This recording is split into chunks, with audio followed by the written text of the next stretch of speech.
Hi, my name's Marlon du Toit from Wild, and I'd love to take this opportunity to chat to you about the Sony A7R IV and the A9 Mark II.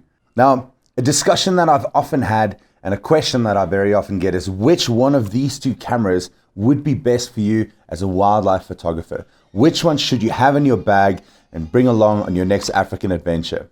Now, I can understand in the beginning it's a daunting question and a consideration for a few reasons. I think one of the biggest ones with choosing between the two would be budget, no doubt.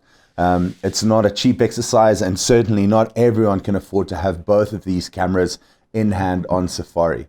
The best thing about this, and I'm just going to go into without even thinking about budget, but just to look at the two briefly and the main differences for me, you would be looking at the following. So on my left here, I have the A9 Mark II, and over here, the A7R IV.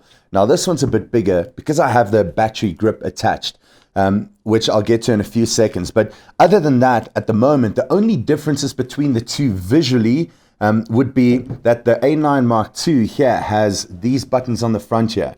And basically this is to adjust your speed rate and the autofocus mode. Very quick. It's a camera that's built for speed and action, which I'll talk about more soon. But it's right there and accessible, and the A7R IV doesn't have that. Apart from that, the actual dimensions and body size between these two cameras is exactly the same, as you can see there.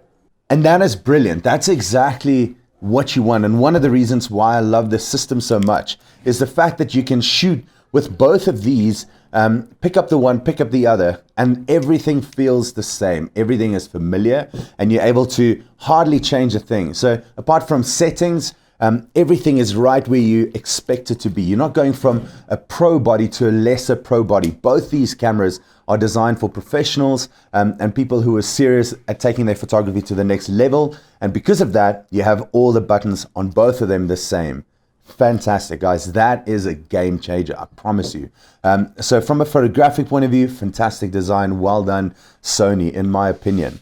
Now, in order to make it a little bit bigger, for me, in hand, this is too small. So I struggle. I've got very big hands, and my pinky comes off there, and it's just a little bit uncomfortable. When I'm home shooting the kids or the dogs, I take the battery grip off, and I am able to shoot like this. But when I'm in the field, both the A7R IV and the A9II will get this battery grip on the bottom. And this just enables me to hold it comfortably. And on a longer lens, it's a bit uncomfortable to be shooting like that. So I can merely move my hands across, and I have all the dials, the AF on function, the joystick, everything here for my at my disposal. And it's very easy to do, very simple to do. And you know, to take this off, it's merely a dial, unscrew this, and you'll see there's a double battery pack in here. This pops onto the bottom of this camera here, and even this door comes off quite easily. So if you have a look what I'm going to do there, there's a little latch for you that you can just unlatch, and it's as simple as that, and putting it back on is like really quick, and it's tight. So for me, that's fantastic to be able to do that, to modify the size of it. And I know size is a problem for a lot of people, but this for me is perfect, guys. It's lightweight. It weighs less than a kilo with the grip attached. Just over 600 grams without the grip. There's about 20 grams difference between the two cameras. So right off the bat, it's comfortable. You can choose to have the grip. You can have it without the grip. Fantastic. So for those who want a lighter camera, you have it right here. If you want a bigger camera, you have it right here. But now, which one do you take with you? Do you take with the A7R IV or do you take the A9II? Well, in my mind, they perform different functions. Let's start with the A9 Mark II. So this for me would be my number one and most obvious choice for wildlife photography. It's fast, it shoots at 20 frames per second in a natural wildlife environment, which is exactly what you want. It's a high frame rate. You can adjust it at the top here very quickly from high, medium to low. And so it's so fast, in fact, that very often I do shoot on medium just because it really takes a lot of space if you're not shooting a heavy action sequence. But if you're in a place or in a situation where you're expecting some movement or action, pop that up to H and you got it ready to go for some high action and fast-paced shooting. It's extremely good in low light. A lot of the photography I do on safari is low light, predators, active early morning and late afternoon, early evening, and even under spotlight in places like South Africa in South Luangwa. Now that's brilliant for the A9II. It absolutely thrives in low light conditions. Very good in high ISO, up until comfortably shooting this up until 16,000 ISO in low light, and you will love the image quality. Still fantastic dynamic range, color reproduction, and very low ISO, and easy to edit files as well. I will add, it's 24 megapixels, so still a high pixel rating, and really good for that. The weather sealing on both these cameras, I must add, is exactly the same. And I've taken it from the humidity and heat of the Pantanal, 48 degrees Celsius, almost 100% humidity, to the Himalayas where it's minus 30 and into snow, and they've done exceptionally well. They've gone through dust, no problem at all, okay? So the A9II will always stay fixed on a telephoto lens, something like a 400 f2.8, which I have in the back there, or a 600 f4. Brilliant for that, okay? And so it just tends to stay on my telephoto lens when I'm on safari. Keep that mounted to the telephoto, and I'm able to rock and roll when there's a sighting. It works very well with the 1.4 and 2 times teleconverters. Obviously, 2 times, a lot of people are afraid of it. I've used it exceptionally well with very minimal loss in image quality, like hardly noticeable, and still the same autofocus capabilities, which is the most important.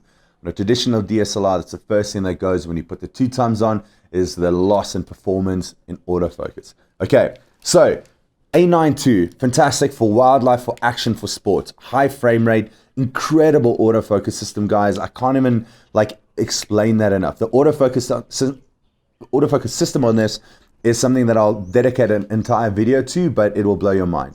Just take my word for it. I'm a good photographer. I know what I'm doing. This is taking my game to the next level in terms of autofocus. Okay, high ISO, high frame rate, fantastic autofocus performance, 24 megapixels, so still a lot of pixel count in there, and an overall fantastic action, sports, wildlife camera setup. Now, this over here, the A7R IV, is a resolution beast. 61 million pixels, guys. At 10 frames a second, think about that. 61 million pixels, 10 frames a second, incredible camera. Would suggest to use, I use the Sony Tough cards in these cameras, which, sorry, that's cards are out there, but they basically look like this, and that's the card there. So really good cards, strong cards, fast cards, and no doubt the card that you want to have in this camera to be able to deal with not only the speed of this, but the resolution of these files, okay? And the A7R IV, because of the high pixel count, to me is not a traditional action camera, okay? It is fantastic though as a second camera, if you can. So I keep this mounted on something like a 70 to 200 f2.8, or the 135 f1.8. This camera it wants a good fast lens. Best on prime lenses, the lenses that don't zoom in and out, and it just absolutely thrives on good quality lenses. You cannot put a poor lens or a cheap or entry-level lens on this camera. It's too much pixel, and it's going to show in the lens. Doesn't like that too much. But something like the 100, 400, even the 200 to 600. But I love, like this 135, I've had exceptional results. So high pixel, great for animals, environments, landscapes. A lot of guys will use this for weddings, anything in good light or events, outdoor events. But I haven't seen it perform exceptionally well, not as good as this in low light. So that's something to take into account. I have shot with it at 5,000 ISO, 6,400 ISO, surprisingly good results. I'll do a video on that in its own. So definitely not a bad option for low light, but in my opinion, not as good as the A9II. It's designed for different purposes. So you can definitely get away in low light with this, okay? But ideally for me, the way I see this functioning, second camera, animals close to the car, wider lenses, animals in environments, landscapes, portraits, fantastic for portraits, okay? Same weather sealing as this camera, same autofocus system, okay, which is fantastic. So you get the same build quality and structure, weather sealing, the same ergonomics, everything, but just performing a different task, okay? Does that make sense to you? So to answer your question, what should you be looking for? Should you get the A7R IV for wildlife photography, or should you get the A9 Mark II? Now, again, I can't tell you get both. I would love to, because both of these on safari together would be a dream setup, okay? Absolutely amazing setup. But if you can't afford both, if you are purely dedicated your time, if you have dedicated your time to wildlife, and you know you want something that performs in low light, fast action, then the A9II will be the one for you. Brilliant camera. Think of, in Canon they have the 5D range, the 1D series. In Nikon they have the D850 and the D6. It's kind of what you're looking at here. This is the flagship fast sports action. This is the flagship more resolution, high, big frame, animal and environment, portraits, that kind of stuff, okay? So, one is not better than the other. It's up to you and how you're going to use it best. If you want something to shoot the family and kids at home, you want the resolution, you're going to use it for that, then this is your go-to camera. If you purely know you're going to spend a lot of time in places like the Mara or the Sabi Sands or places where you expect and anticipate action, then this is the kind of camera that you want, the A9 Mark II. If you can, it'll be the best investment currently for your photographic system is to have both of these. It is a magnificent setup. You won't regret it, and you'll love the images that you'll be able to capture with this. So there you have it, guys. Thank you for watching. I appreciate your time. Please share this with a friend if you think that they would appreciate this or get some value out of it. And I will look forward to the comments and get back to you as soon as I can. Guys, my name is Marlon du Toit from Wild Eye, and thank you very much for your time. Bye-bye.